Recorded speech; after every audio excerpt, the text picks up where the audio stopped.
Hey gang. And at this time, I invite.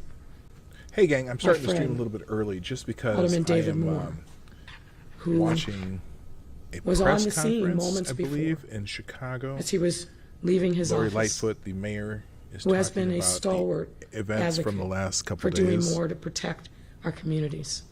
I invite him to offer a few more.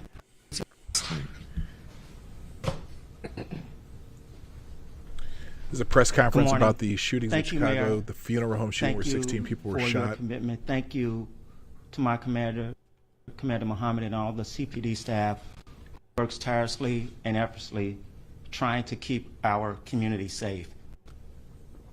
The mayor and the superintendent talked about the things that that needs to be done, and I echo those things, so I don't have to repeat that. But not only as an elected official, but more importantly as a... Oops, I don't want to do that. Sorry, I didn't mean to... I accidentally muted him and I did it White again. House only, but live this every day in and out with his constituents. There's a bigger issue, and this doesn't always just start here at City Hall. Everybody want to put everything, whether it's at the mayor's lap or at the alderman's lap, but they're doing everything they can to make sure that this city keeps rolling and keep people safe as possible. What are they doing? As you all are seeing, New York numbers are going up. Everybody's numbers are going up. Why? Because this is a national issue. This is a national issue. And so what we have to do, for me, 4 points for me, we have to have government and private sector, from the top to the bottom, invest $1 billion in each of these communities that are high for fuck's sake, and high crime. And today, and the government can't do it alone. It has to be some private money. Did the crime because it's start economics spiking? that got us here. And so it's going to be economics to get us out of here. The second thing is that we have to have a Family First Commission at the state of Illinois. And we have to focus on wrap around service. I appreciate this mayor so much because of her heart and her compassion. What she say? She said we have to make sure those young men have an option other than gangs. We have to put our arms around them. Their ways and their actions are cowardly, but many of them want a way out. You don't know their stories. If somebody told you at 9 years old I was beat and put out, and I'm out here raising another guy like that, and this is how we making it, those stories are real. Those stories are real. Then you begin to look at that person in a different window. And so we have to have that wraparound service piece. That takes money, and not just from us having to raise taxes on people. Private sector and this federal government has to step up. The federal government is the other taxes. thing, we have to strengthen our witness protection program. Have to. I get people coming to me all the time, and I relay that information, but they want to step up more, but they want to know that they are protected. They want to know that they are protected. And then the fourth thing, and again, it falls on the federal government. These guns are not just coming from around the corner. They're not just coming from down the street. This is a national issue. How are you hearing about on the news? We arrested a large cartel that we've captured. Our police out here getting guns off the street at the city level. Let me know if you're having any audio issues. The federal government saying we stop this? No. And until that happens, they're just triaging.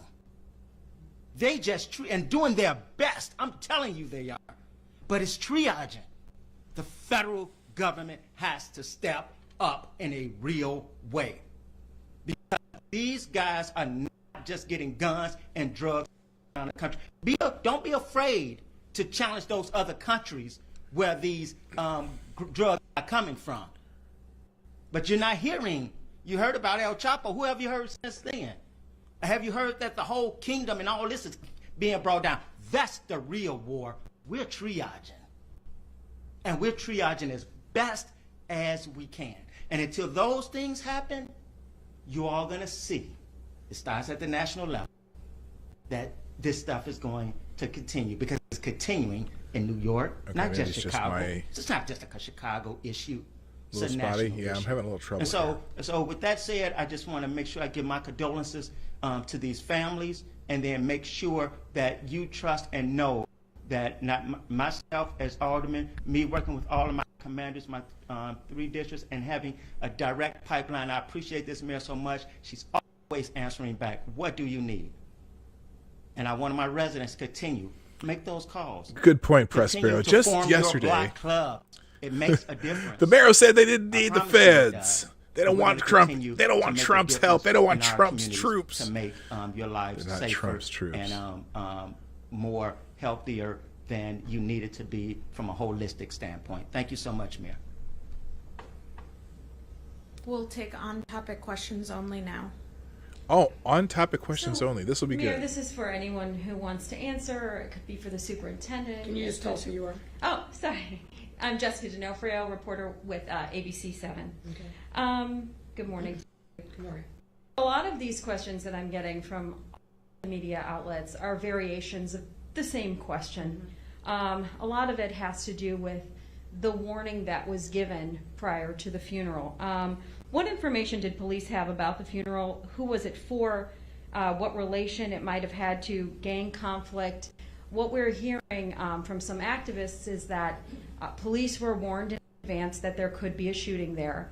The response was 1 squad, but that there maybe should have been a more robust police presence at this funeral. Can I correct that narrative just a little bit? We had 2 police squad cars there, and we had a full TAC team in the area.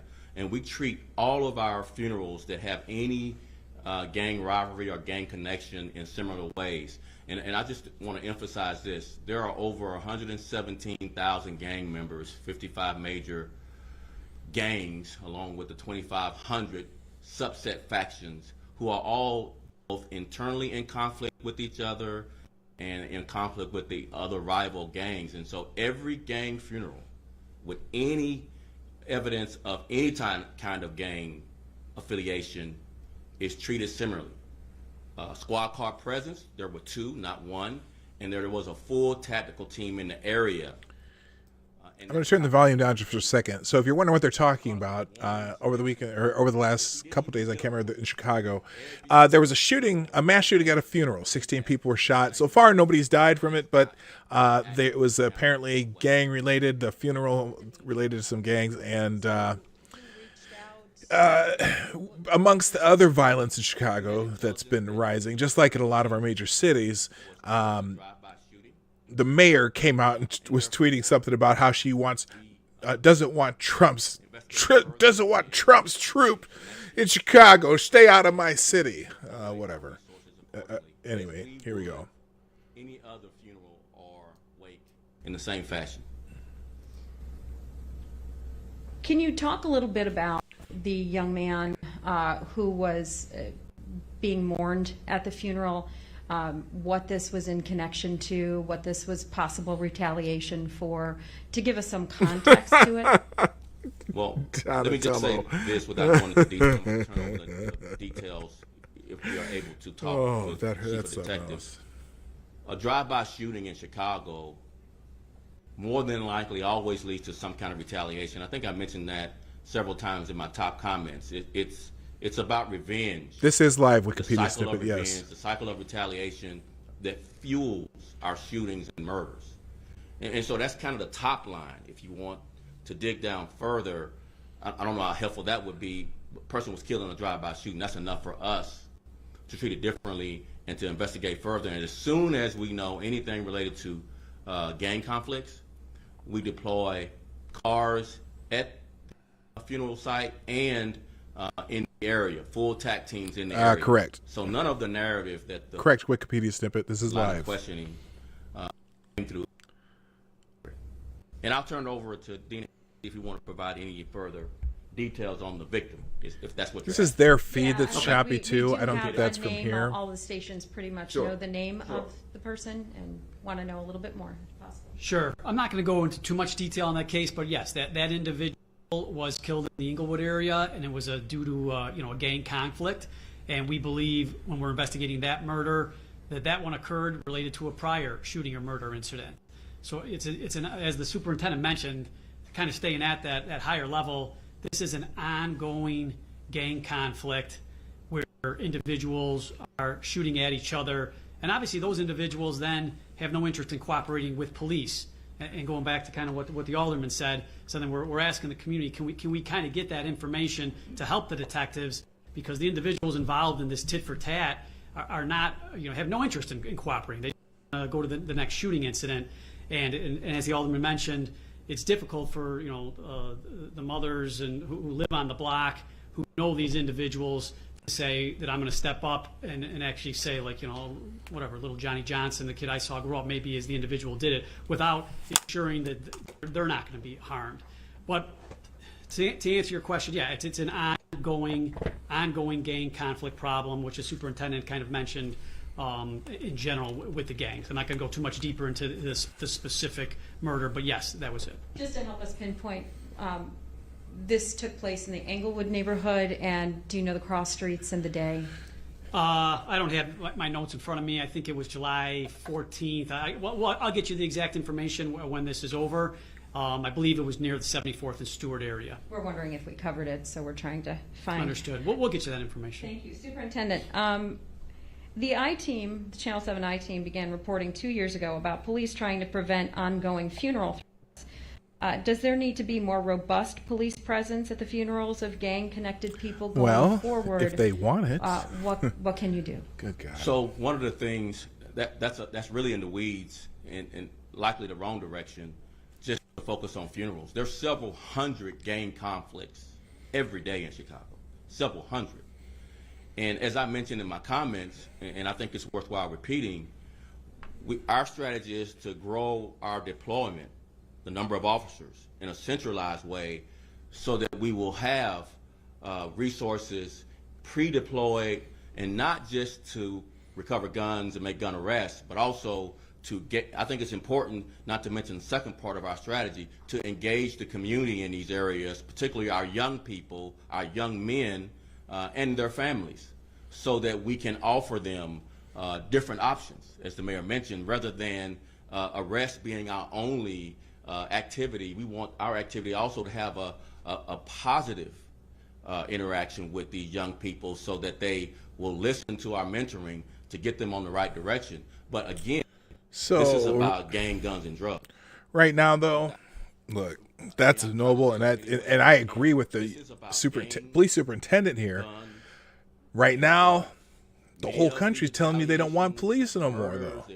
So you're in a big pickle here, sir, and especially the mayor here, who doesn't want outside help. I mean, yelling at the president about her problems in Chicago, but now they want help from the federal government. Not sure what you can do here. There's already the opportunity zone. Are your officers okay, the ones who are on the scene line? The opportunity zone stuff that they're working on. The president has been trying to do things. He's been trying to do some prison reform, been trying to do the opportunity zones, stuff like that. Yeah, it's there's a whole nother factor of factor opportunity. Whole other opportunity. If Black Lives Matter, the organization, maybe focus on some internal stuff instead of external stuff, the rare stuff, you might see people learn to become entrepreneurs, or people, they were complaining early in this press conference. I was watching this before I started the show. Wait, let's hear the next question. Hang on. How many more could you be looking for in terms of video surveillance you might already have? Oh, okay. She's talking the case itself. So we do have video surveillance of the incident. I'm not worried about that. Personal identifiers at this time. One of the people earlier who was on here before I opened the show was talking about how these people join gangs, got over 100,000 gang members in Chicago of many different sects and whatever affiliations, and they don't have any hope because they don't think that they're going to go anywhere. They have no other opportunity. And I granted this whole COVID thing sure fucked a lot of shit up, but there were jobs being created. Unemployment was getting lower for everybody. And unfortunately, there's a attitude in some sectors of those communities that says it doesn't matter what you do. You're not going to get out of here. You're not going to be shit. You're not going to amount to shit. And their parents are telling them that. You ain't never going to be shit. Or someone's going to hold you down. And this whole thing with the Black Lives Matter movement is now they're telling you that too. You know, your biggest problem is somebody else. Hang on, let's see what she says here. Your biggest problem is somebody else. Oh, they ended the press. They end the press conference.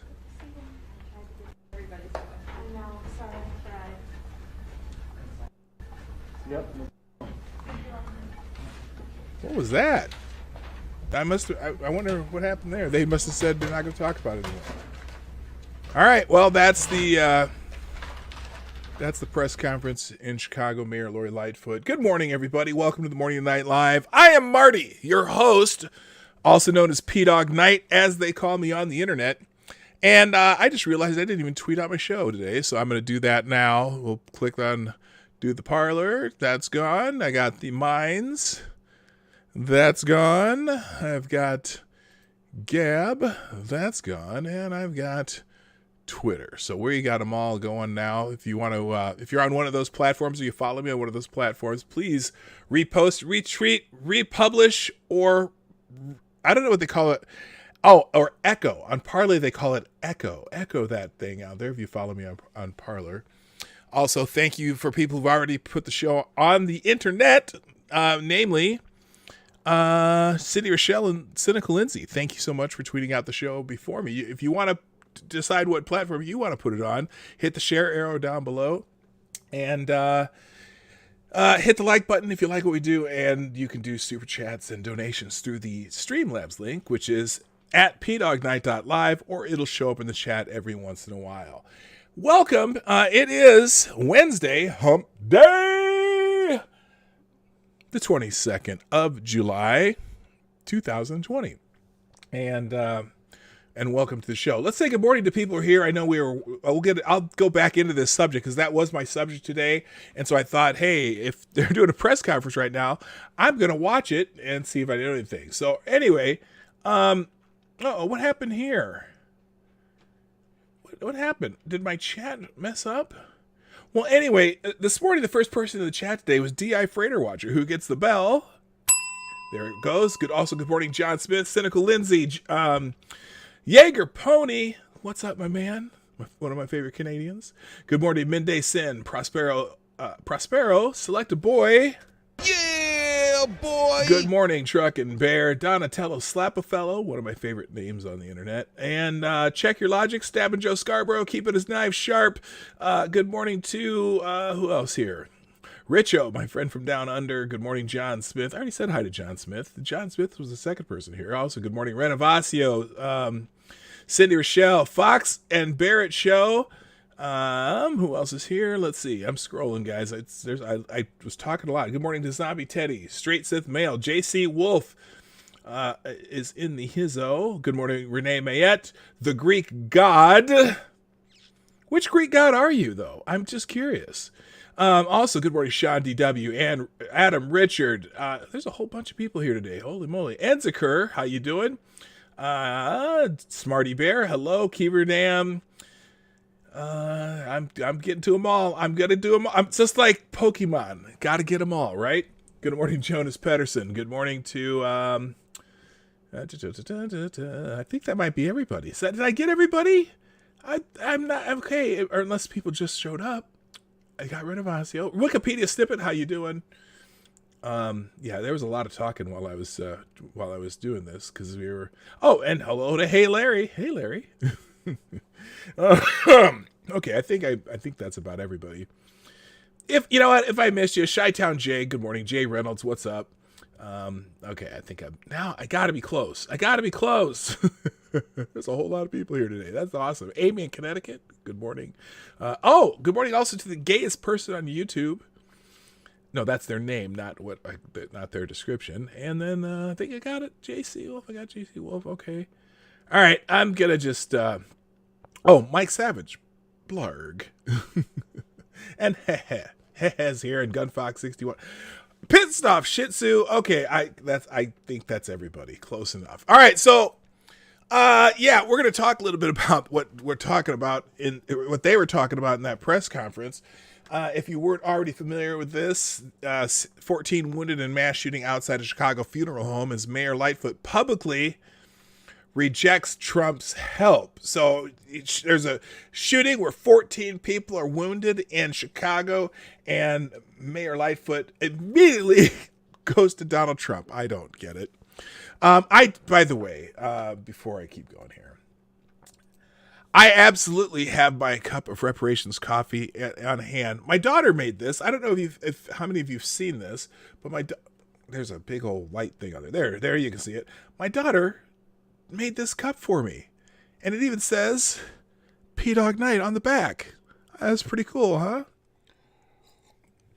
She does just like digital art, digital cartoon art, and she made one of me, so I thought that was pretty cool.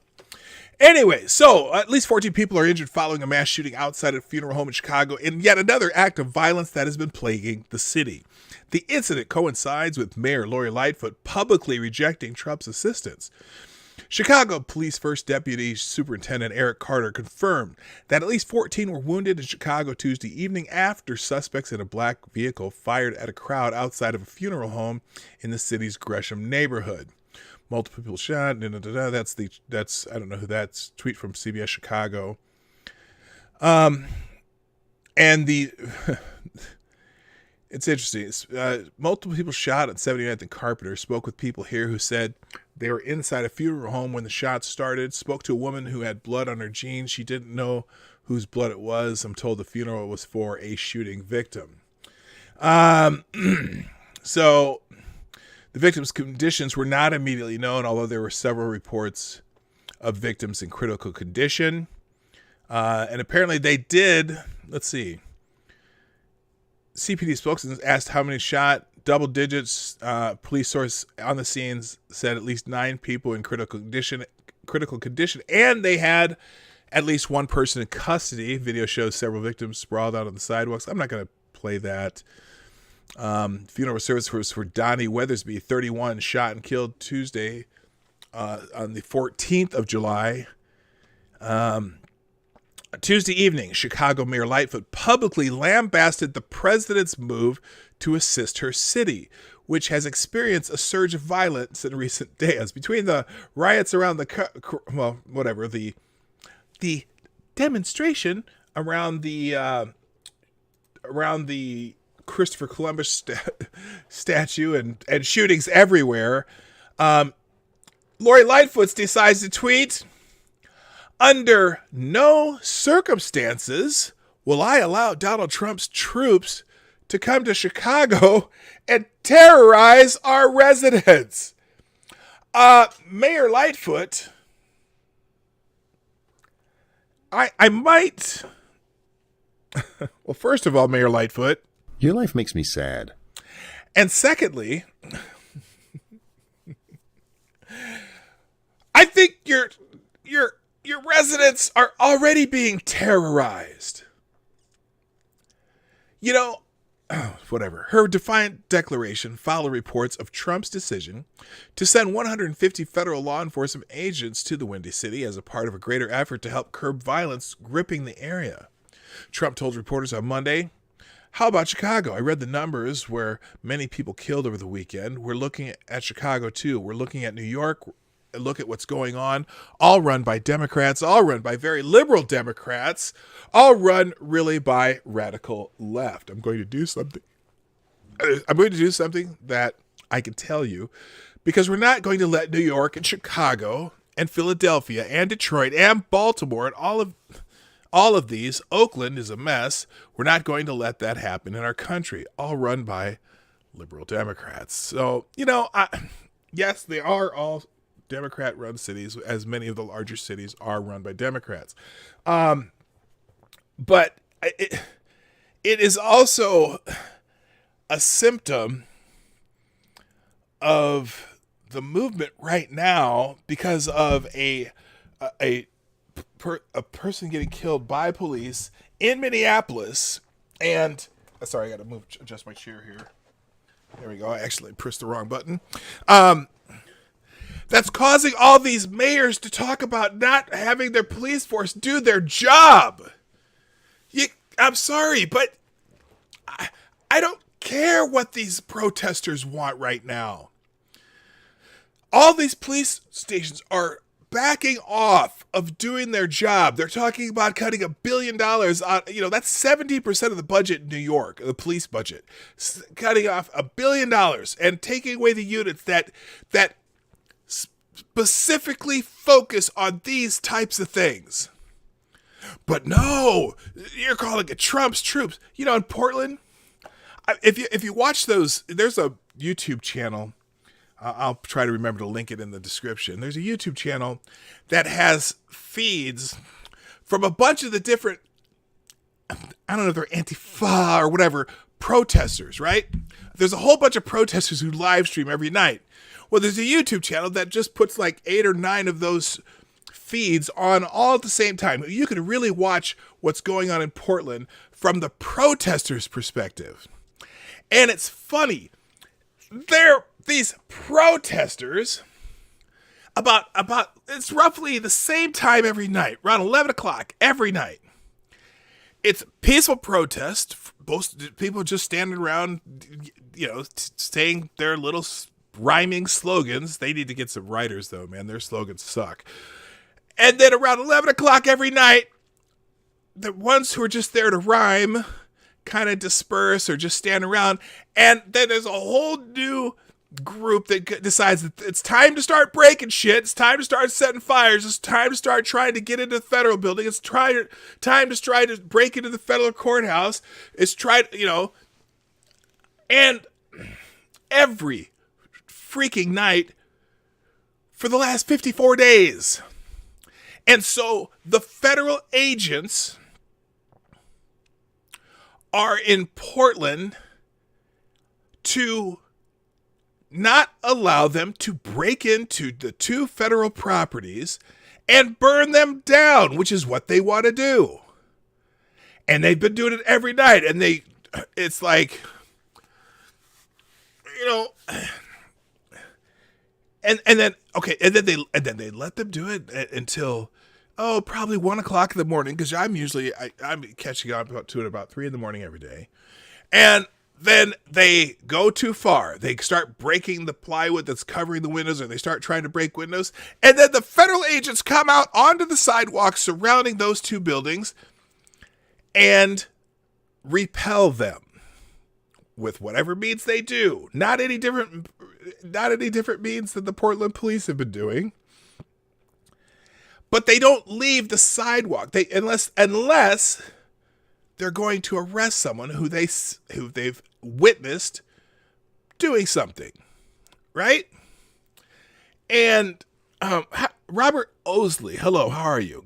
And Duck Dog, hi, what's up? A couple people popping in that I didn't see earlier. Good morning. And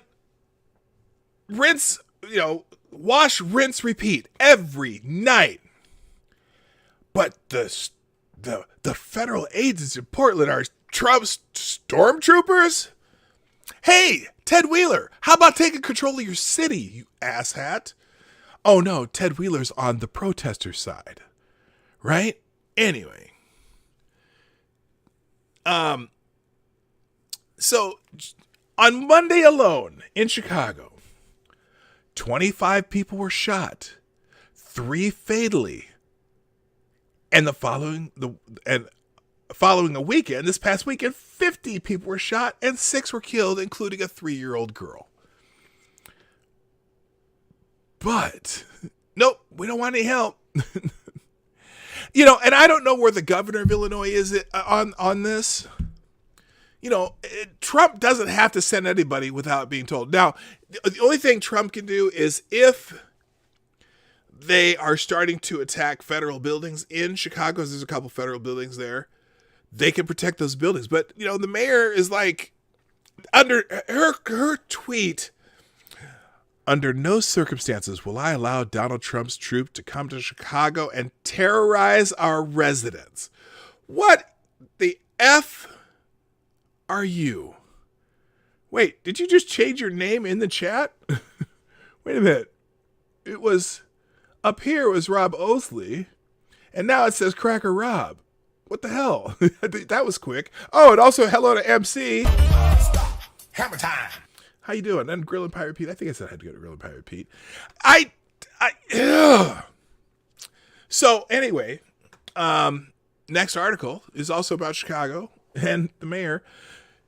The Chicago Fraternal Order of Police president says the mayor has run the Titanic into an iceberg, intentionally broken the justice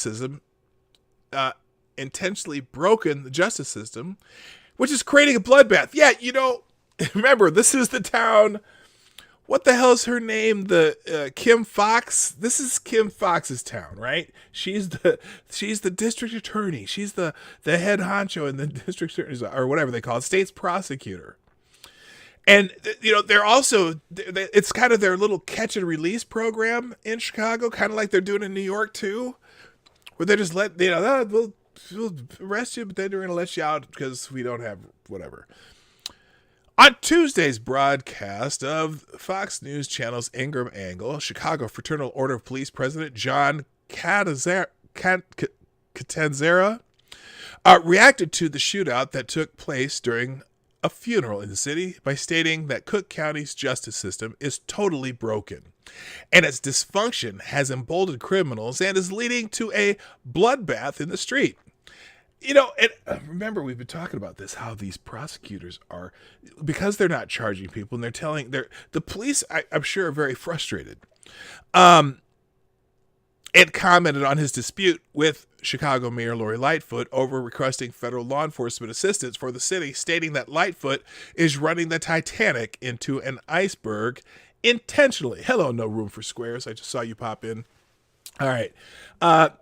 Catanzara said that criminals are emboldened because they know there's no consequences. The justice system in Cook County is totally broken, all the way from President Preckwinkle. I thought I was going to be able to say that name without chuckling, but I couldn't. President Preckwinkle to Kim Fox, the prosecutor, to Tom Dart, the sheriff, to Tim Evans, the chief judge. They have no idea what real justice is. That's basically the bloodbath in the street is the result. Catanzara also criticized Lightfoot by stating that she was literally running. Okay, we already said that. They said it twice. They already said up here. Now she's saying it again. Running the Titanic into an iceberg. Okay. He also stated that it's hypocritical for Lightfoot to say federal agents don't know the city because they're outsiders, when Chicago Police Superintendent David Brown isn't from Chicago. So the president of the Fraternal Order of Police is not thrilled with Mayor Lightfoot either. Moving on, in Oregon, just since we're on the Mayhem, by the way, the name of my stream today, hello Tyler F. The name of my stream today being Who's in Charge? Yeah, these are the people in charge. In Oregon's Democratic senators and Portland's mob, the left's romance with destruction and mayhem intensifies. Ron Wyden chimed in on whatever. Prep Week is the worst. This from Chi-Town J. That's right, you're in Chicago. It's not just Chi-Town J for looks and likes. Prep Winkle is the worst, and she came in second in the run for mayor. Scratching my head, we're fucked. You know what? I got a feeling. Now, not that Chicago is going to elect a Democrat for anything anytime soon, but Chi-Town Jade, let me ask you this: are the people of Chicago fed up with this shit yet? That's what I got to know. I mean, we're as much as of a DH Rahm Emanuel was. Didn't crime kind of, even though there were still a lot of shootings in the South and West sides, I thought things were getting better in Chicago. Of course, everything gets better when there's more economic opportunity. And right now with the COVID shit going on, I know that has to be a factor in people getting restless, right? But I thought things were getting better in Chicago. I don't know. Anyway, let's go back to Oregon. Oregon Democratic Senators Ron Wyden and Jeff Merkley are demanding a full investigation of the unrequested presence, and this is a quote, the unrequested presence and violent actions of federal forces in Portland. Wow.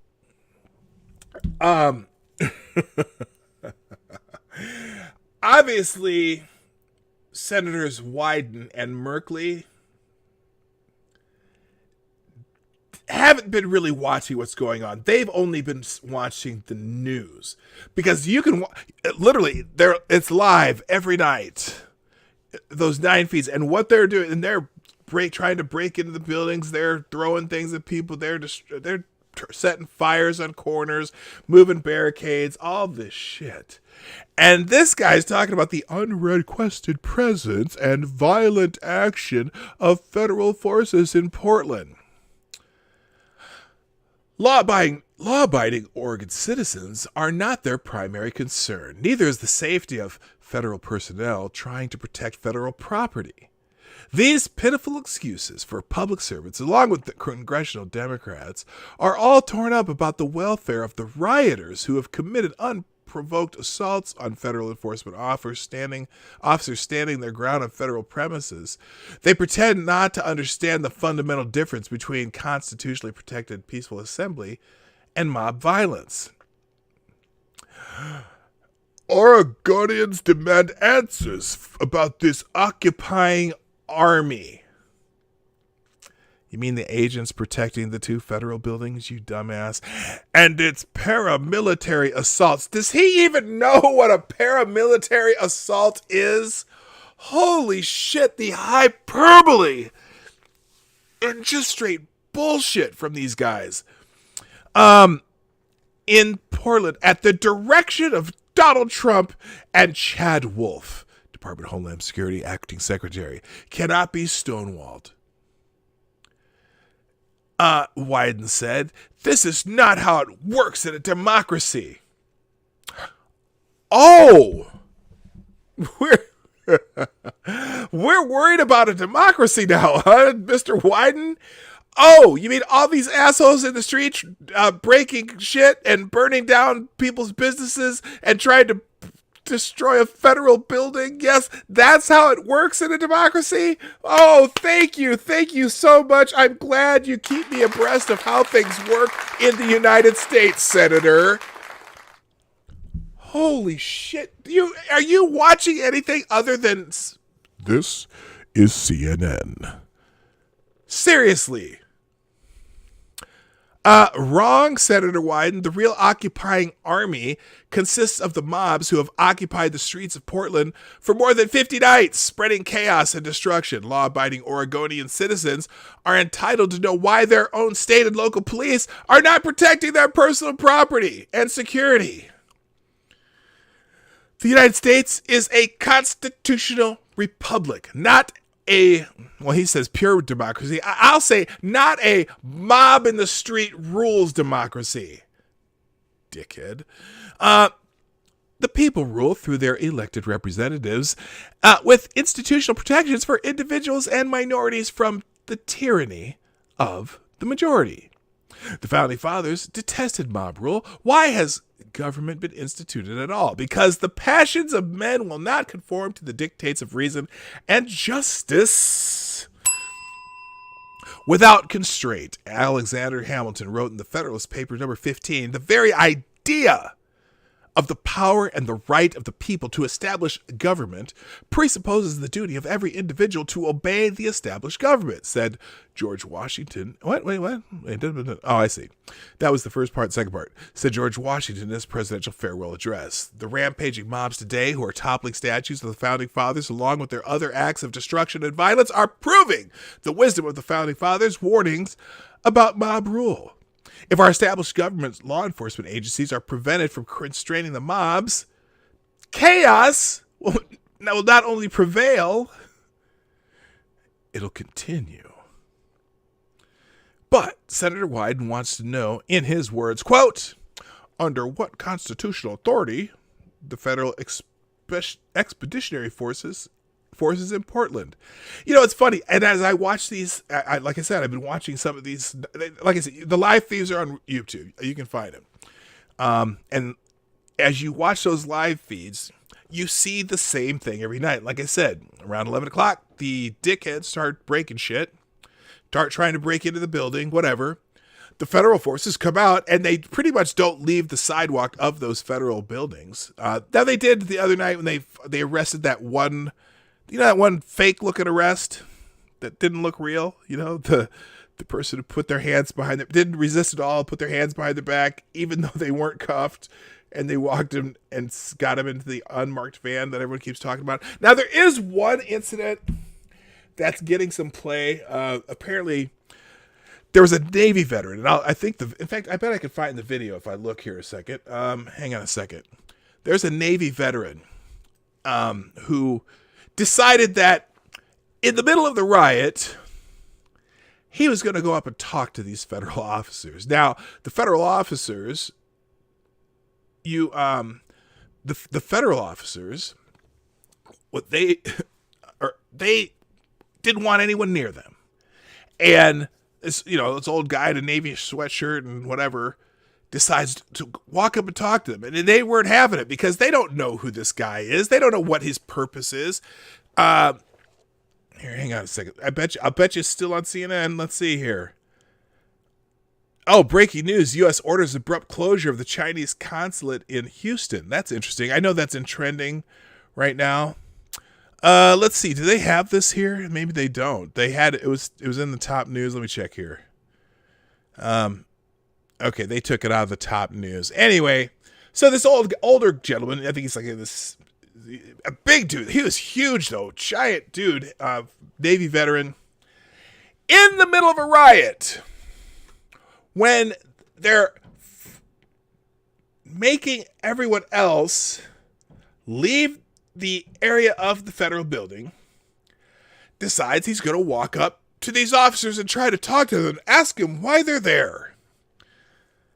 They don't know this guy from Adam. And I think they overstepped their bounds on what they did. They pushed him away, hit him with the clubs, told him to get off our sidewalk because it's the middle of a fucking riot, by the way. And sprayed him with pepper spray. And he ended up walking away. Okay. He left, as they did. Because, look, let's say me, the large yet older individual that I am, let's say I was in a riot in Minneapolis, and there's a line of police officers telling everybody to leave that area. Now, I'm a somewhat older gentleman. I'm not in my 70s yet, but I'm somewhat older, and I'm fairly distinguished, and I could, I could put on a hat and decide, you know what? I know they're telling these idiots who are breaking shit to disperse, but perhaps if I just go up and talk to the officers and find out, officers, why are you here? Do you think they want to talk to me at that moment in time? Yeah, I don't think so. I can understand why they might be a tiny bit preoccupied, right? Just in the middle of a freaking riot. Yeah, I think they might be a little preoccupied and probably won't want to talk to me and probably would tell me to get the fuck away from them. That's what kind of happened here. Anyway, back to this shit. And expeditionary force is defined in the Macmillan. Oh, because he said they want to, under one constitutional authority, the federal expeditionary force is in Portland. Once again, Wyden is showing his ineptitude.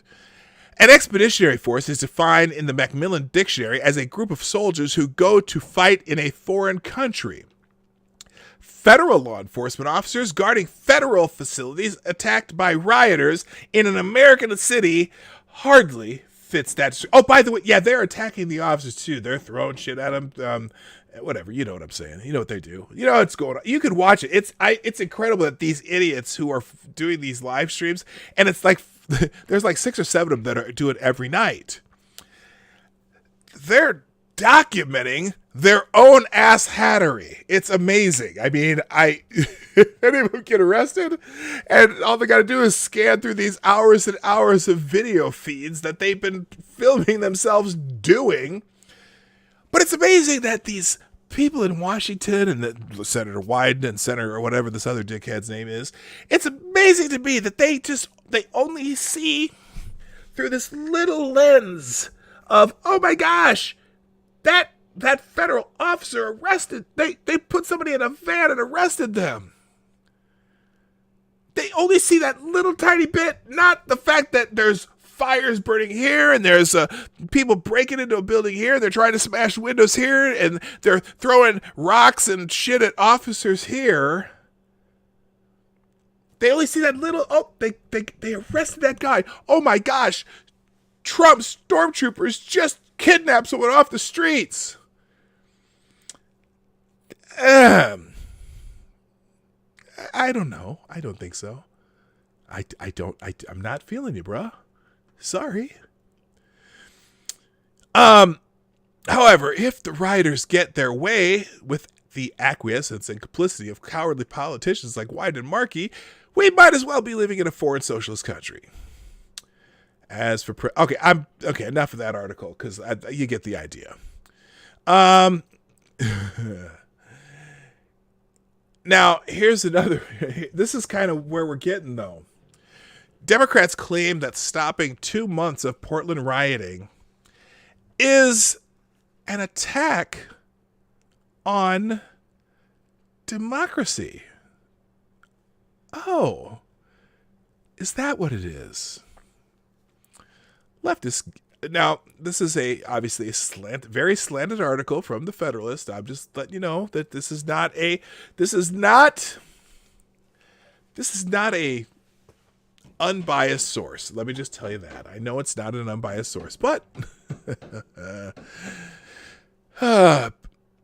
leftist gaslighting over the deployment of federal agents to address months of nightly riots in the city of Portland, Oregon has reached epic proportions. The New York Times published an article on Friday entitled, quote, "Federal Agents Unleash Militarized Crackdown on Portland." And here's how it begins.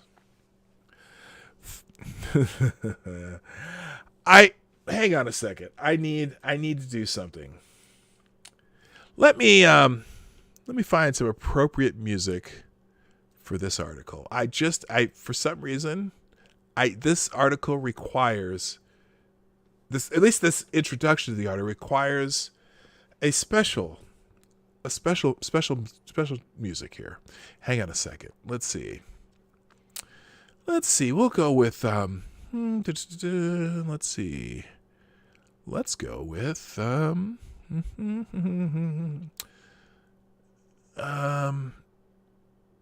military and let's look at military and historical. This will be good. Let's go with no, not peaceful. I want epic, heavy, and ponderous. Let's go with no, that's not what I want. I'm sorry. This is important to me. I don't know why, but it is. Let's find something.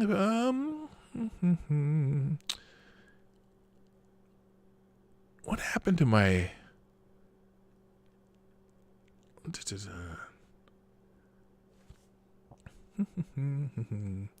Well, I'll have to do a search here. Let's do this. Search. Epic. Let's try.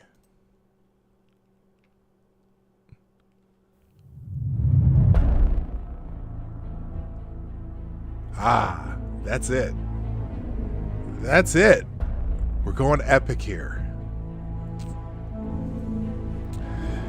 Federal agents dressed in camouflage and tactical gear have taken to the streets of Portland, unleashing tear gas, bloodying protesters, and pulling some people into unmarked vans in what Governor Kate Brown of Oregon has called a blatant abuse of power.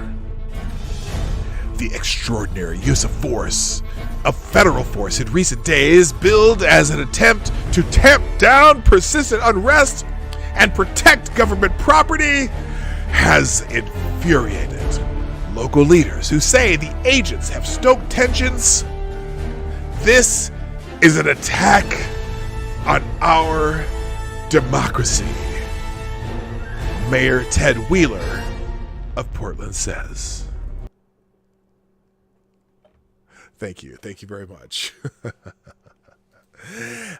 Democrats' claims of unmarked jackbooted stormtrooper thugs randomly rounding up people stem from the following incident. Hello, Katie Did Skate, Declan Butler, and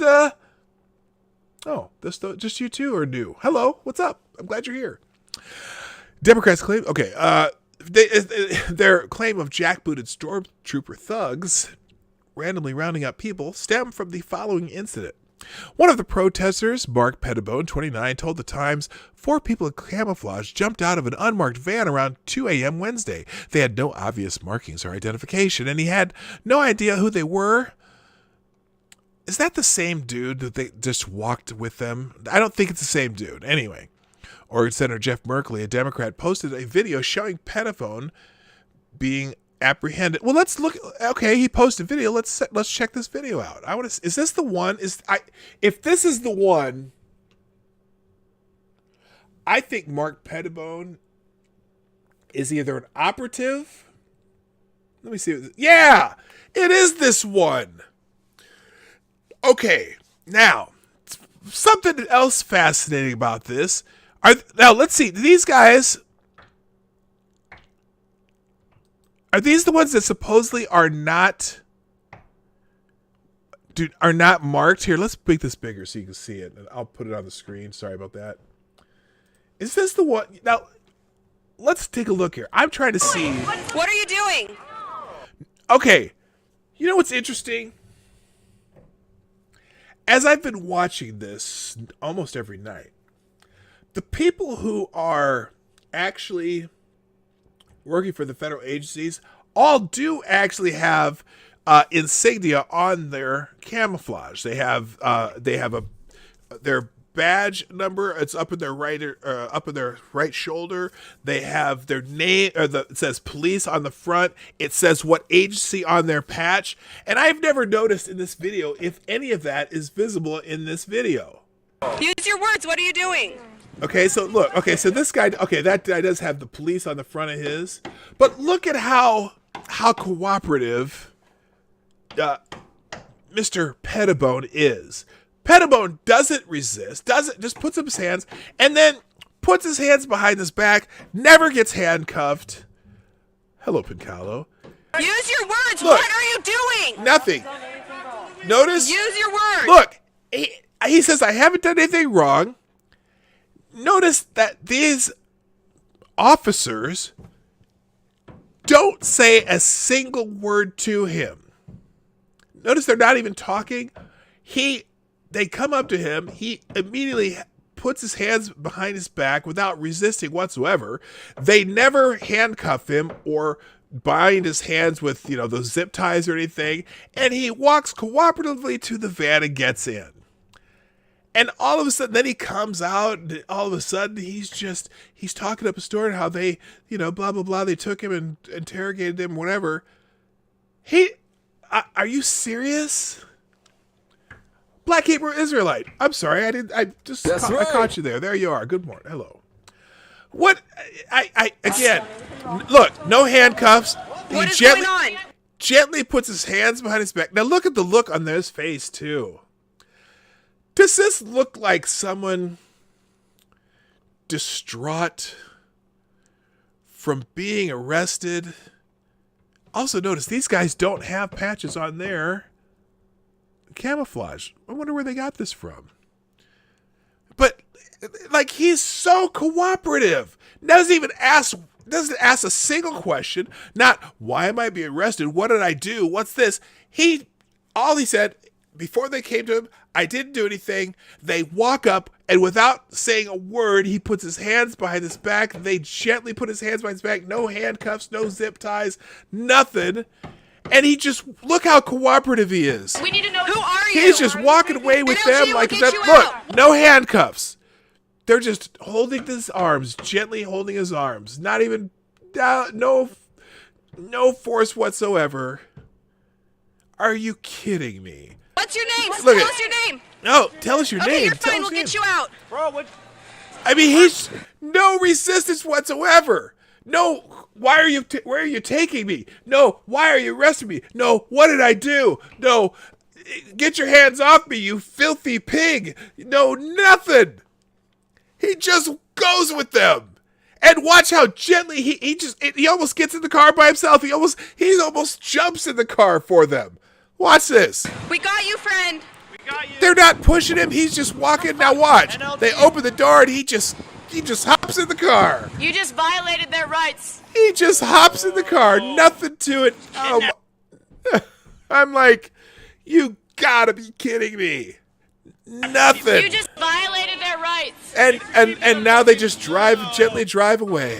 What are you doing? So I'm like, you got to be fucking kidding me. So that's the Mark Pettibone that in this article. Oh. So he showed a video showing Pettibone being apprehended by Customs Border Protection. Here, I'll make this a little bit bigger for you here.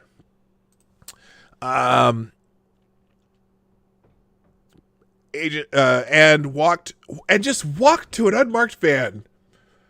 Just simple, nothing like, that wasn't even arrest. They never said a word to him. Like he knew he was getting the fuck out of there. I think Pettibone's an op. According to Fox News, the Department of Homeland Security said this happened because they had information that the individual was suspected of assaulting agents or destroying property, and as a mob approached, whatever that sentence didn't finish, in a statement, the Department of Homeland Security said, once CPB agents approached the suspect, a large and violent mob moved towards their location. For everyone's safety, CPB agents quickly moved the suspect to a safer location for further questioning. The CPB agents identified themselves and were wearing CPP insignia during the encounter. The names of the agents were not displayed due to recent doxing incidents against law enforcement personnel who serve and protect our country. Okay, I still, first of all, and look, this guy, let me go back to that video again. How did they pick him out of a crowd or out of anything? Look where they came from. So they're across the street. Come on, video, get up here.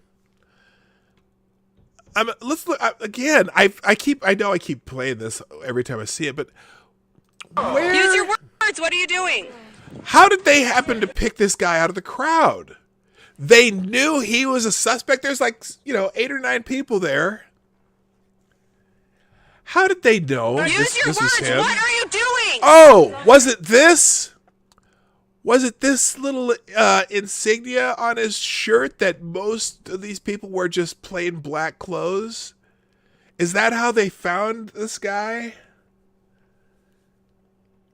What's still a requirement by law? I'm not sure what is. You should. I'm sorry. Oh, you're gonna hear some pounding. We're having our sightings being replaced at our house.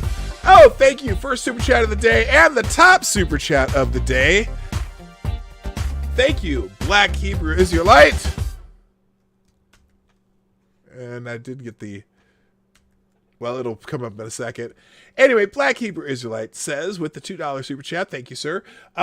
Why haven't the, I think, FBI arrested these mayors and governors for sedition and corruption yet? And my desk right's not working. That's right. The longer this goes on, the worse it is. That's right. I just had to say it like myself. It'll pop. I know it's going to pop up here any time now, and I'm going to be like, oh, there it is.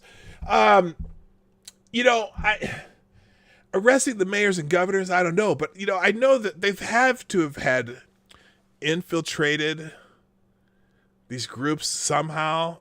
And they got to know, all they have to do, really, okay, go on YouTube and take all the footage that these 9 to 10 people who live stream this shit every night, and they could probably just watch for hours and identify enough people who've done stupid shit and just arrest them from there. I don't think they need to necessarily arrest the mayors and governors, but I think that the people of the states, if they're tired of it, they need to, they need to do something about it at the ballot box.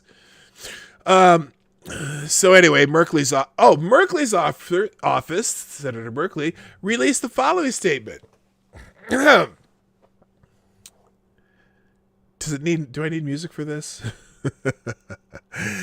DHS and DOJ are engaged in acts that are horrific and outrageous in our constitutional democratic republic. Horrific? Okay, they're protecting a building. Did that arrest look horrific? The arrest of that one guy, because they've only actually, I think, taken 2 people to custody and let both of them go. Okay, in the chat, and regardless of your thoughts on whether that may be considered a kidnapping or not, because it certainly seemed awfully cooperative, but if you think that arrest was horrific, now the guy's beating the old man who decided to come talk to him, that looked pretty bad. And I don't know if they need to do that, but they certainly could have just told him to get the fuck away from them because they're in the middle of a riot. But anyway, if you think that was horrific, please put a 1 in the chat. If you thought it was outrageous, put a 2 in the chat. If you think it was both, put a 3 in the chat. And if you thought, what the fuck is he talking about, put any other number. So 1, outrageous or horrific. 2, outrageous. 3, outrageous and horrific. 3, what the fuck? Anyway, first they are deploying paramilitary forces with no identification indicating who they are or who they work for. Have you ever heard of undercover agents? Hello, Jedi Ghost Bear. Second, these agents are snatching people off the streets with no underlying justification. Really? You mean arresting people for assault or, just for crimes? They're fucking crimes. Arresting people for crimes is no justification?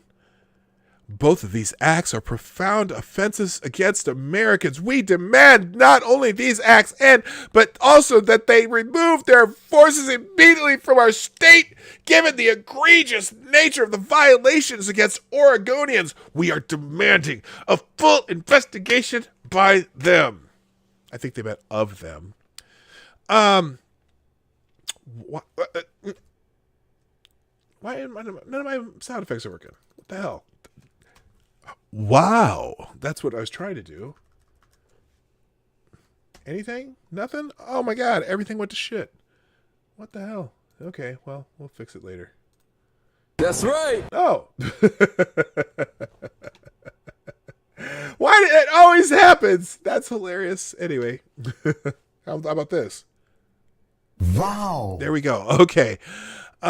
Both of Merkley's claims appear to be erroneous. The agents wore CPB insignia and, according to DHS, identified themselves to the protester. Now, I never heard any words. Maybe it's just our backs to him. And the protester just walked off with them. You'd like to know the probable cause of the arrest before I can say, well, they said, what did they say? And as cooperative as he was, I'm shocked that they even called that an arrest. DHS said he was identified as someone who assaulted somebody. I don't know. That's what they're saying. This is insanity. And then, of course, there's the mayor, Mayor Ted Wheeler. After many, many nights of chaos and destruction and assaults on officers of the law, Mayor Ted Wheeler says this. The words and actions from President Trump and the Department of Homeland Security have shown that this is an attack on our democracy. I stand with our Hold on, Ted. I would have to say that the assholes in the streets of Portland, Oregon are an attack on our democracy. Back up again. The words and actions from President Trump and the Department of Homeland Security have shown that this is an attack on our democracy. I stand with our senators, representatives, and our state, county, and city leaders in denouncing their presence. How about the law-abiding citizens, Ted? President Trump has used our city as a staging ground to further his political agenda, igniting his base to cause further divisiveness, and in doing so, endangering Portlanders. President Trump has gone so far as vowing that federal law enforcement will, quote, dominate, unquote, protesters and mobilize protesters. Yes, they're just protesters. All of them. Now, there are some protesters that are protesting. But do you think they're the problem? Just curious. What about your constituents who live in that area of downtown? There are a lot of people who live downtown Portland in the apartments above the businesses and things like that. How do you think those constituents of yours feel, Ted, when every night there are assholes shooting fireworks till 3? And it's so. Let's see. It's because I usually, when I wake up I had to work out, it's about 3 a.m. So it's 1 a.m. When usually the police. Now, granted, some bars are open that late and whatnot, but I don't think there's as much noise as when all these assholes are out in the street screaming, yelling, starting fires. What if I lived in downtown Portland and I was gonna go out tonight and have a cocktail, maybe have a later cocktail, and then I gotta walk home through all these assholes? I wouldn't be happy. The businesses around there, and then, well, the federal building. Although, it's the other thing. So what happens every night is around between 11 and 1, the assholes come out. The freaks come out at night. And they start breaking shit. They start trying to break into the federal building. They set fires. They've been doing it. It's funny. One night, there's plywood protecting the windows around the lower floors of the federal building, right? Well, they finally got a hole broken through the plywood, and there was a window in there, and they had a fire extinguisher, and they're banging the fire extinguisher trying to break the window open, right? And then that's when the federal forces come out. It's kind of like that every night. They're banging on the doors, they're barricading people in, and then around say 11:30 or 12:30 or 1 Pacific time, the federal officers come out of the building, and they're going to protect it, and all the rodents scatter, right? And then the federal officers go back in, and then the rodents come back and try it again, and then the federal officers come out, and the rodents scatter. And then usually around 1 o'clock, 1:30, the Portland police come out and say, it's time to go home, guys. The riot's over. We're not going to fuck around anymore. And then they start spraying their tear gas and shit. And then everyone goes home. And this happens every night for 54 days. And Ted Wheeler is worried about Ted. You know what? Oh, by the way, they still don't. Whatever you want to call them, protesters, if you want to call them rioters, if you want to call them Antifa, anarchists, whatever. This group that's doing this every night, they don't like Ted Wheeler either. They're ready to go to his house, but somehow Ted Wheeler's little speech here got him distracted, and so they're focusing on the federal building. But believe me, if they do get into the federal buildings and the federal courthouse and burn them and do whatever damage they want to do in those, I got a feeling Ted's house is next. So he should be thankful that there's federal agents out there protecting the federal buildings in Portland. Federal agencies to operate in cities. This is an explicit abuse of power and places federal officers and Oregonians in danger. Have abdicated your responsibilities, Ted. Agencies should never be used as your own personal army. Personal? Let's be clear. Personal army? What the fuck are you talking about, Ted? It's a crime to destroy federal property. I don't think it says personal. It's not his. Now look, if that was Trump Tower, Oregon, or Trump Tower, Portland, and federal troops are around there protecting Trump Tower, Portland, well, that would be using those troops, officers, whatever they are, as your own personal army, because you'd be protecting Trump Tower, Portland. But this is not Trump Tower, Portland. This is the federal courthouse in Portland and the federal building in Portland. So not a personal army, because they're not protecting anything that is personally belongs to the president or to Mr. Trump versus President Trump. And I doubt very much that Donald Trump said, hey, you know what? Where could we show our strength and might? Let's pick a city that is really important to the rest of the United States, that everyone would be concerned about, that everyone knows and loves. How about Portland, Oregon?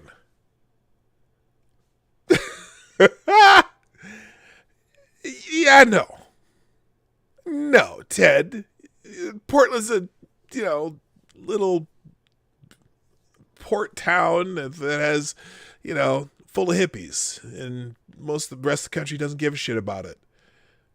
Okay. Now, I love Portland. I enjoyed myself very much when I was there, but, I like seeing other cities.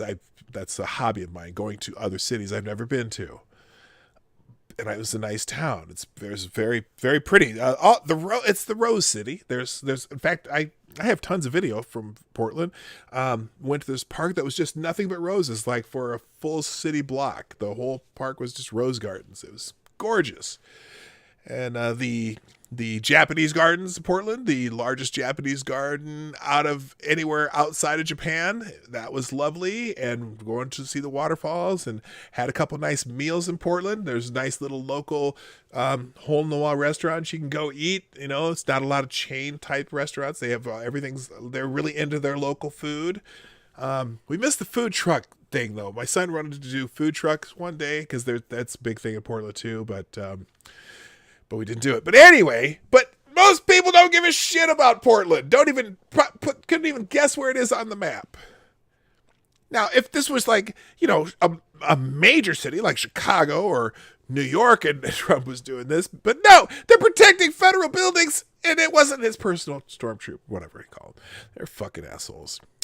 Yeah, and then Democrats and the media, of course, have provided The necessary spin for Mayor Wheeler and Governor Brown. Ahead of his show on Friday night, MSNBC's Chris Hayes tweeted, also, Oregon's governor and one of its senators joined me tonight to tell us about Donald Trump's paramilitary invasion of their state.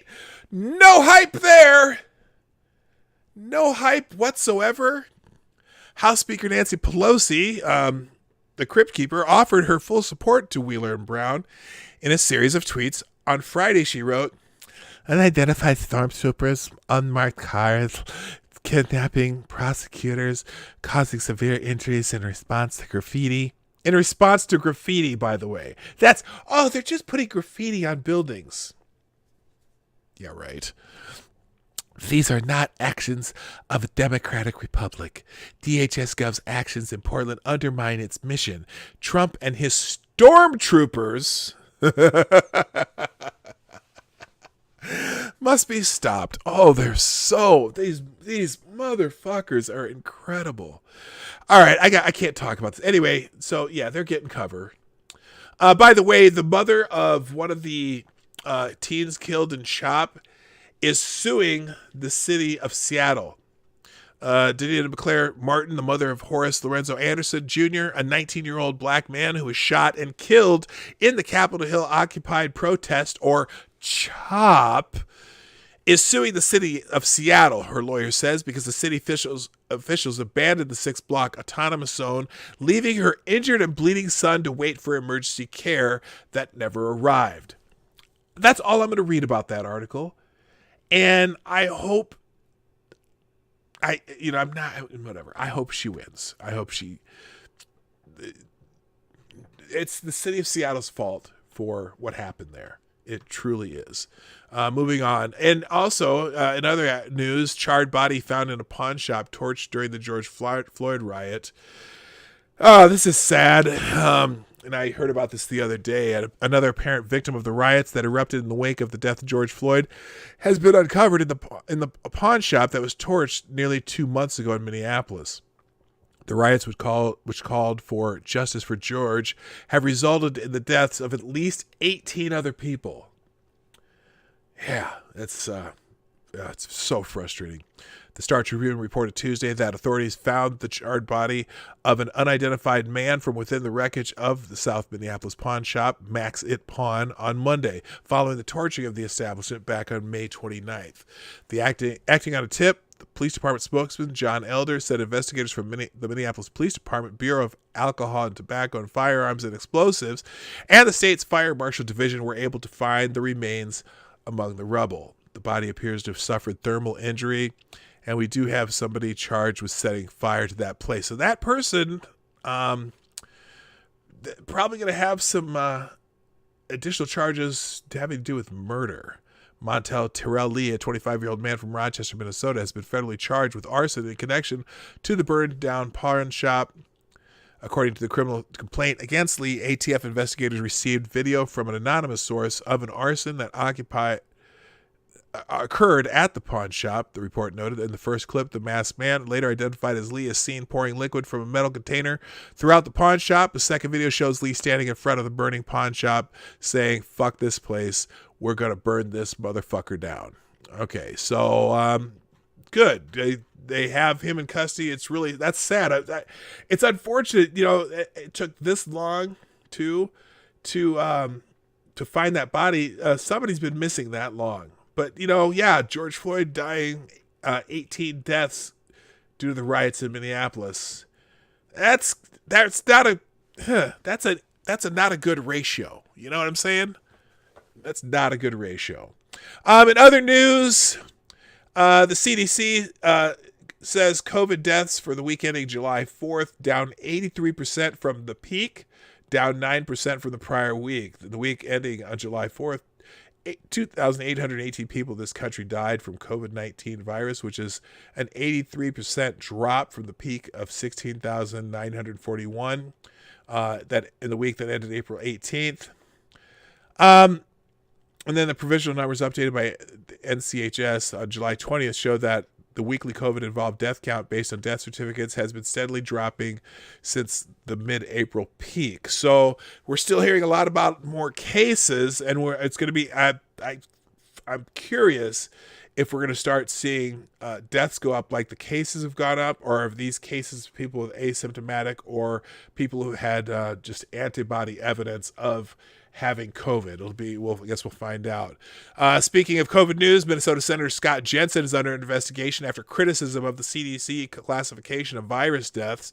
The physician who serves as a Minnesota state senator announced this month that his state's Board of Medical Practice is investigating him following his criticism in April that the Centers for Disease Control and Prevention guidelines on the classification of coronavirus death could artificially inflate the counts. If you remember this video, I don't know if you remember him, but this was early on, and he was saying that, they're telling them to count everything as a COVID death.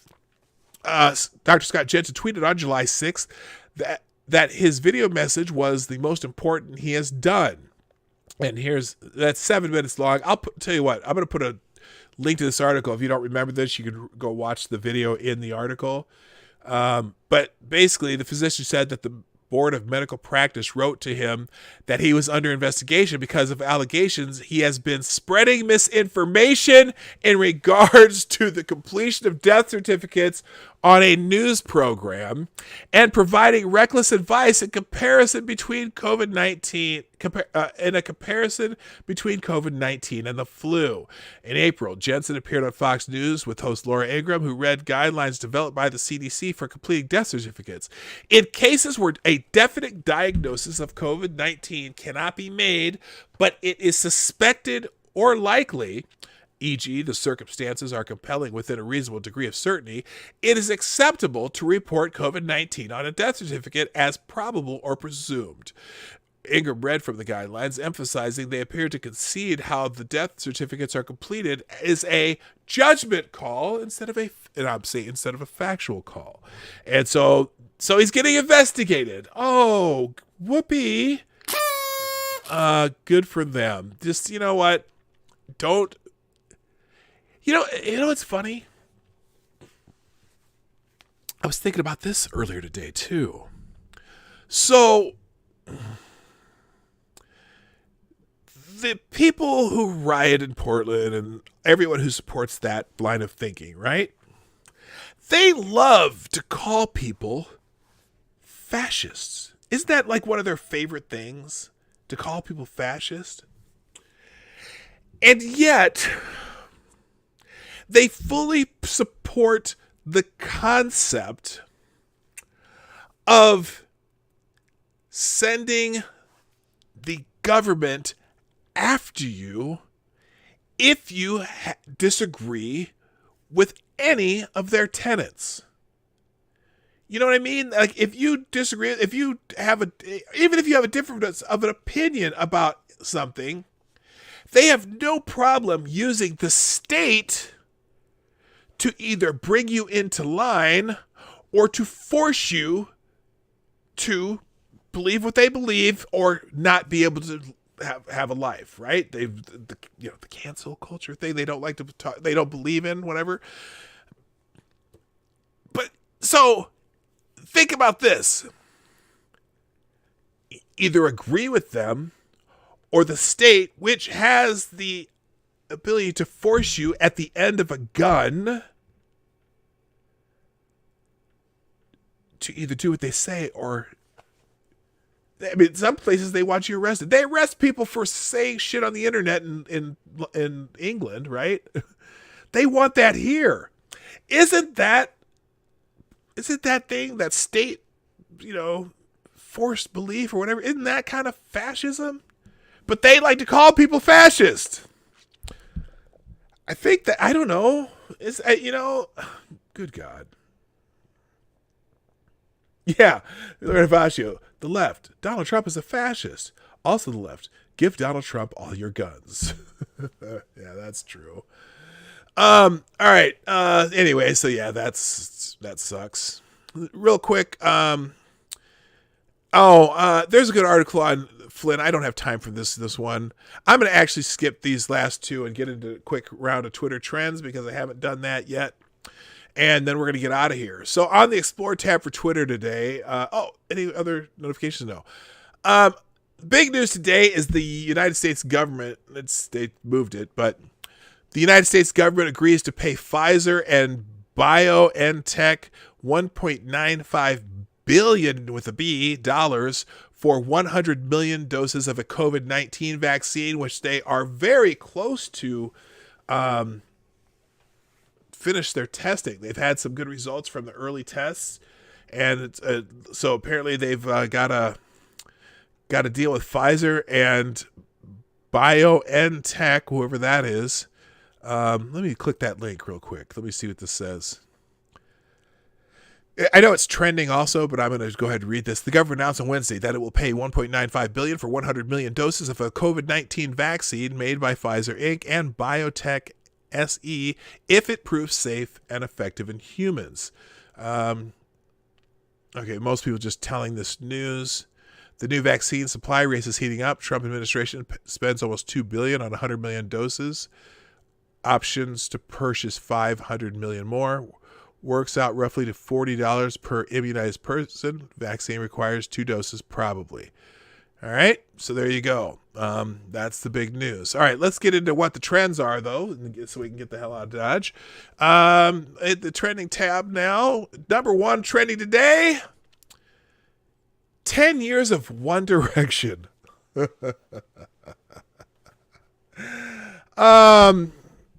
Okay. I'm not gonna do it. I'm just not gonna do it. I'm not clicking it. 10 years of wonder. I can't. I'm not gonna click. I'm not. Wait, no. You're not supposed to. Oh, what the hell did I do? One Direction said, "Let's wait for 18 months," but we stayed for 5 fucking years. 10 years of One Direction. Nothing changed. We're still here. Apparently, the Directioners are legends, and legends never die. 18 months. Apparently they were going to take 18 months off or something, and I guess they didn't. Whatever.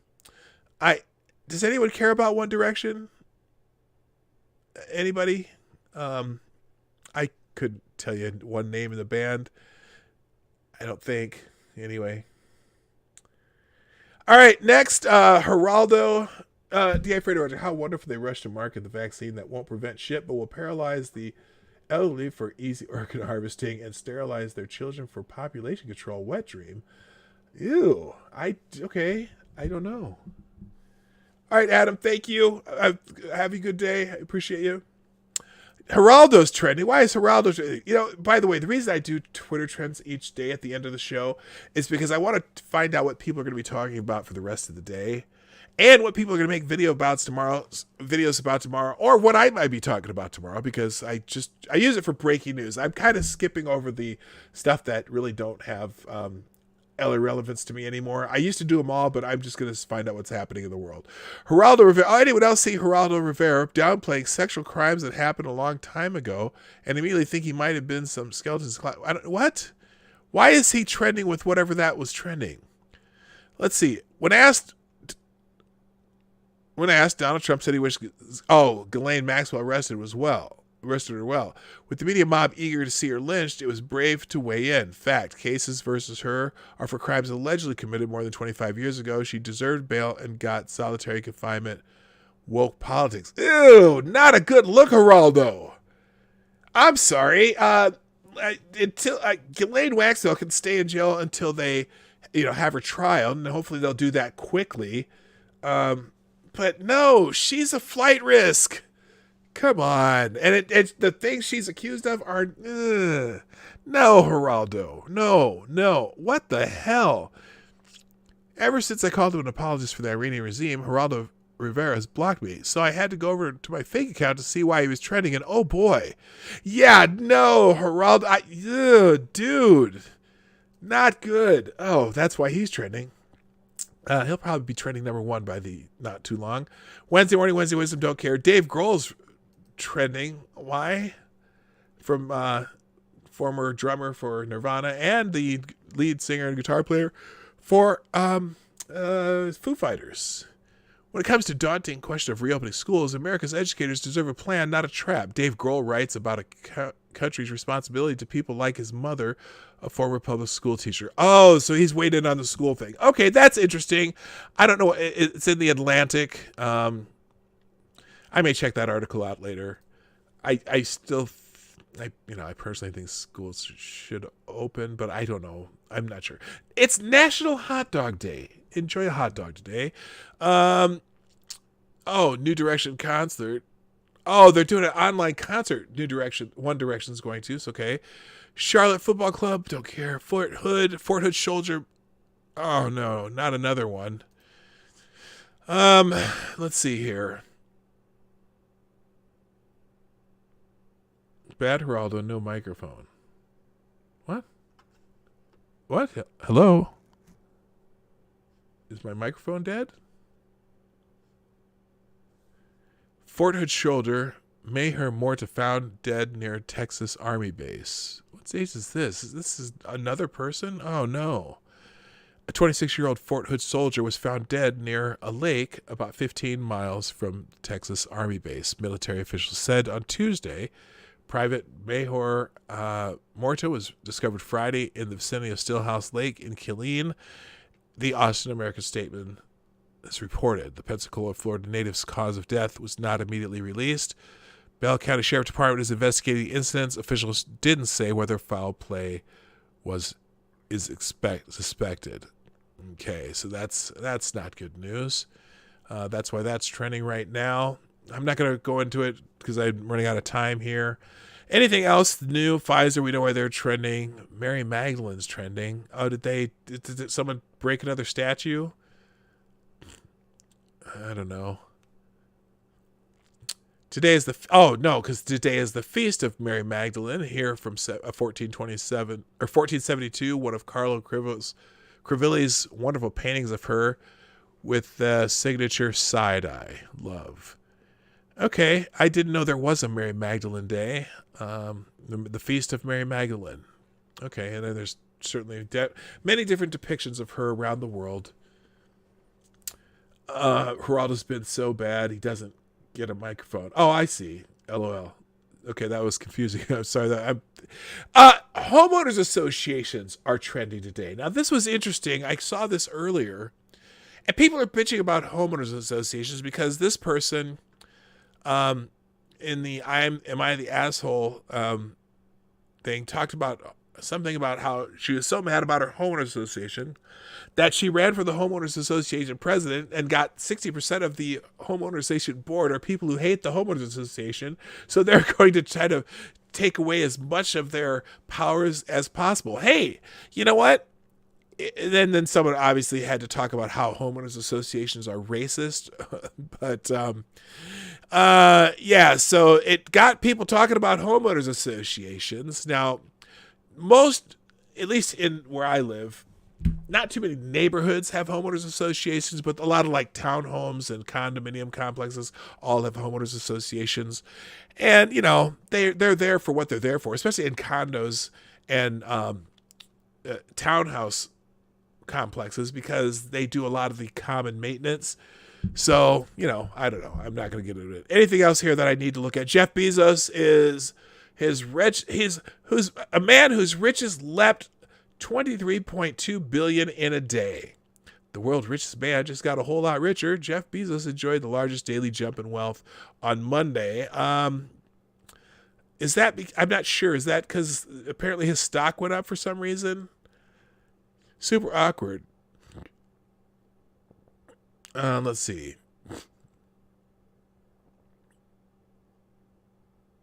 Okay, I'm not sure why. Tucker Carlson ended his show by criticizing the fact that Jeff Bezos has gotten richer during a pandemic. Hats off to Sean Hannity, who refutes him. Yeah, you know what? If Bezos got richer during the recession, I don't really care. It doesn't affect me. Just because his net worth went up, don't give a shit. Let's see. Let's see. Sean Hannity. Let's hear. How long is this? Let's 11 seconds. And interesting, the Daily Caller is Tucker Carlson's spot too. Hang on, where's the power sound here? From New York. Hang on, here we go. So congratulations, beyond our capability. And have a great night. And now, Sean Hannity takes over from New York. People can make money. They provide goods and services people want, need, and desire. That's America. It's called freedom, capitalism, and as long as it's honest, right? People decide. All right, Tucker, great show. Tucker didn't look too happy about that. Congratulations. You know what? I'm kind of with Sean there. I mean, I don't give a fuck that Bezos is that wealthy. If I decide that Jeff Bezos doesn't need to be that wealthy, I will cancel my Amazon Prime membership and stop using it. But at this point, I don't. There's certainly things to criticize him for. I'm pretty sure. You know what I would criticize Jeff Bezos for? The Washington Post. That's what I criticize Jeff Bezos for. Anyway, anything else that I need to talk about today on Twitter trends? Let's see. Today, okay, Jeff Bezos, Woody Johnson. President Trump asked Jets co-owner Woody Johnson, what? You know what? Oh, God. So they have this thing where Trump apparently asked the British Open to be played at one of his courses in Scotland. I don't know. It's a New York Times report, according to sources. I don't care anymore. I don't listen to that anymore. Anything else? Don Henley's trending. I hope it's just his birthday. Don Henley from the Eagles. Let's see. Yep, it's Don Henley's birthday. Okay, but how many, here's the pool, put your votes in. How many tweets do I have to scroll before I see the Denzel Washington, oh my gosh, I'm glad he's not dead tweet? How many? In fact, I'm going to go away from this while you get your votes in and check the last couple. Stanley Robinson, Herman Miller, anything out here, Charlottetown.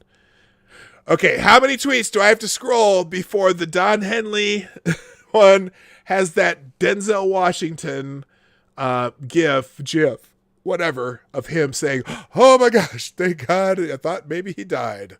All right. Your votes are probably going to be in by the time I scroll. So here we go. Don Henley. Here we go. It's happy birthday to Don Henley. There is one out on the road today. Saw a Deadhead sticker on a Cadillac. Happy birthday, Don Henley. Happy 73rd. He's 73 years old. Oh my God, my childhood's way over. Happy 73rd birthday to Don Henley. Born this day in Gilbert, Texas. That's 2. Amy Vanderpool literally just said out loud, Don Henley, you cannot be racist. I cannot lose Boys of Summer right now before I clicked on his trending name. Of course he's not. It's just fuck you, Amy Vanderpool. That's 3. 4th, happy birthday to Don Henley. 5th, something old, my old buddy. Okay, someone said 6th. Someone named Go Blue. Nope. 7. Don Henley's birthday. 8. I've been trying to get down to the heart of the matter, but my will gets weak and my thoughts seem to scatter. But I think it's about forgiveness. Forgiveness, even if you don't love me anymore. That's 7, 8, 9, 10, 11, 12, 13, 14. Oh my gosh, 15. 16, 17, 18. It took 18. That's probably a record. Usually it's in the first 10 or so. It's usually the first 10 or so. But anyway, Don Henley's written a lot of great songs for the Eagles. And happy birthday to Don Henley. All right, on that note, we're going to finish up. Thank you, everybody, for joining me today on the Morning Night Live. As you know, we're here from Monday through Friday, 10 o'clock Eastern, 9 o'clock Central, 1500 GMT for my friends in other parts of the world that do not participate in our daylight savings time, so we have to change it for you. And thank you for everyone who has been in the chat today. Thank you, Black Hebrew Israelite, the #1 super chat of the day. Well, the only super chat of the day, but that's okay. That's good. I appreciate anything that happens in that area. If you like what we do, please, on your way out the door, hit the damn like button, please. It helps the algorithm eventually once I get to that 1,000 subscribers, and share the stream. I'm still trying to grow, but you know what? I'm happy with the people I have too. You guys are awesome. But on that note, it's time for me to leave. So thanks again. My name is PDawg Knight, and I am out of here. Bye. Hey, this is PDawg Knight, and thank you for watching today on the PDawg Knight channel. If you have an observation or remark you'd like to make about this video or my channel, I absolutely welcome you to write it in the comment section down below. I really look forward to hearing from you. And before you go, if you like what you saw but you're not already subscribed, please make sure you hit the subscribe button and definitely click that bell that pops up afterward so you'll be notified when I post new videos or when we go live. I broadcast my live show, The Morning Night Live, Monday through Friday at 10 a.m. Eastern, 9 o'clock Central. A special thank you to all supporters of this channel who share our videos on social media and who make donations through the Streamlabs link, which is also in the description down below. Thanks again, and until next time, I'm PDawg Knight, and I'm out of here.